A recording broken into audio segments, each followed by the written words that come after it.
के 12 बजे थे। हवा बिल्कुल सूनी थी और एक पुरानी डॉल एक कमरे के कोने में बैठी थी। कुछ लोग कहते हैं वो बस एक खिलौना है, लेकिन जिन्होंने उसे देखा है उन्होंने कभी वापस उस डॉल को हाथ नहीं लगाया। वो मुस्कान, वो आंखें, वो ठंडी हवा का एक झोंका, सब कुछ बदल गया उस दिन जब एनाबेल घर आई। उस दिन के बाद उस घर में हंसी नहीं, सिर्फ चीखें की आवाज़ें सुनाई दी।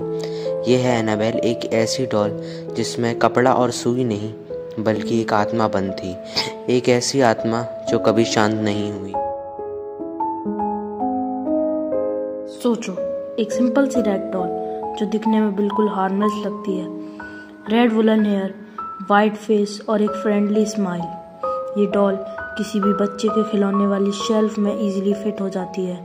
लेकिन 1970 के आसपास अमेरिका में एक नर्सिंग स्टूडेंट डोना के पास यही डॉल थी। उसे ये गिफ्ट में उसकी माँ ने दिया था।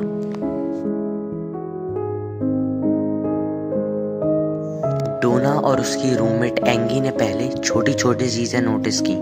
डॉल अपने आप जगह बदल लेती थी। सुबह बेड पर होती, रात को चेयर पर मिलती। कभी कभी रूम के डोर बंद होने के बाद भी डॉल अलग पोजीशन में होती। शुरू में दोनों ने सोचा शायद हमने ही गलत याद रखा होगा, पर जब ये चीज़ें रोज़ होने लगी तो उन्हें समझ आया कि कुछ तो गड़बड़ है। एक दिन उन्हें अपार्टमेंट में छोटी पेपर चिट्स मिली। उसमें लिखा था, हेल्प अस हेल्प यू। सबसे अजीब बात तो ये थी कि उन्होंने कभी ऐसी पेपर्स अपने घर पे रखे ही नहीं थे। कहाँ से आए, किसने लिखे?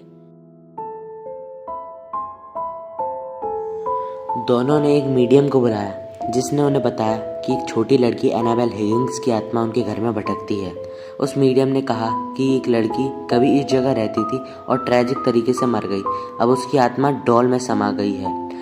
डोना इमोशनल हो गई। उसने सोचा अगर एक इनोसेंट बच्ची की आत्मा है तो उसे अपने पास रखना सेफ रहेगा, पर यही उसकी सबसे बड़ी गलती थी।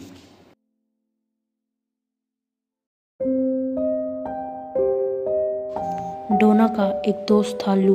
उसने हमेशा डॉल से दूर रहने की सलाह दी थी। उसका कहना था कि ये डॉल कुछ नॉर्मल नहीं है। एक रात लू ने सपना देखा कि डॉल उसके ऊपर चढ़ आई है और उसका गला घोट रही है।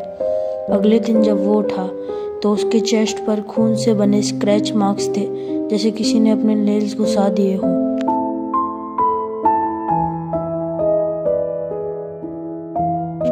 अब डोना और एंगी को समझ आ गया था कि एक बच्ची की आत्मा नहीं बल्कि कुछ और है। उन्होंने फेमस डीमनोलॉजिस्ट एड और लॉरेन वॉरेन से कांटेक्ट किया। वॉरेन ने केस स्टडी किया और तुरंत कंक्लूड किया ये एक डीमोनिक स्पिरिट है जो इनोसेंट बनने का नाटक कर रही है। ये डॉल एक मीडियम है जिसे ये इंसानों की ज़िंदगी में घुसाना चाहती है। उन्होंने कहा कि अगर डॉल को तुरंत रिमूव नहीं किया तो ये स्पिरिट घर में परमानेंटली बस जाएगी।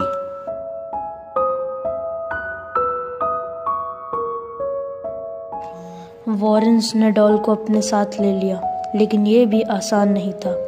कार ड्राइव करते वक्त ब्रेक्स फेल हो गए, इंजन बंद हो गया। डॉल को होली वाटर से ब्लेस करने पर ही जर्नी सेफ हो पाई। आखिर में वॉरेन्स ने डॉल को अपने अकल्ट म्यूजियम कोनिटेक नाम की जगह में एक ग्लास केस में लॉक कर दिया। केस पर लिखा गया, warning, positively do not touch. आज तक वो डॉल वहीं पर रखी है।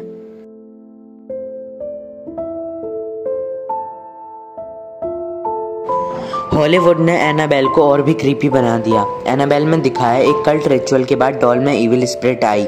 एनाबेल क्रिएशन ओरिजिन दिखाया एक डॉल मेकर और उसकी बेटी की कहानी के through. Annabelle comes home. Doll Warren के घर में रखी होती है और एक्सीडेंटली केस खुल जाता है जिससे सारे कर्स्ड ऑब्जेक्ट एक्टिवेट हो जाते हैं।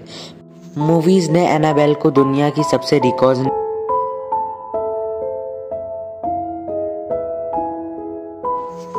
कुछ लोग कहते हैं कि ये सिर्फ एक इमेजिनेशन था या वॉरेन्स का पब्लिसिटी स्टंट, पर बिलीवर्स का मानना है कि ये डॉल अभी भी डेमोनिक कंडक्ट है और उसके ग्लास केस को तोड़ना एक बहुत बड़ा डेंजर हो सकता है।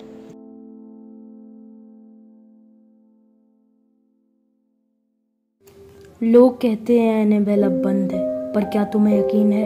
रात के अंधेरे में कभी कभी उस ग्लास केस से हल्की सी टैपिंग की आवाज़ आती है, जैसे कोई बाहर आना चाहता हो। म्यूजियम के गार्ड ने कहा था उसने उस केस के अंदर से किसी के हंसने की आवाज़ सुनी थी, पर जब देखा तो डॉल की मुस्कान और भी बड़ी थी। अगर तुम ये वीडियो अकेले देख रहे हो तो एक बार अपने पीछे ज़रूर देख लेना, कहीं वो मुस्कान तुम्हें भी ना देख रही हो।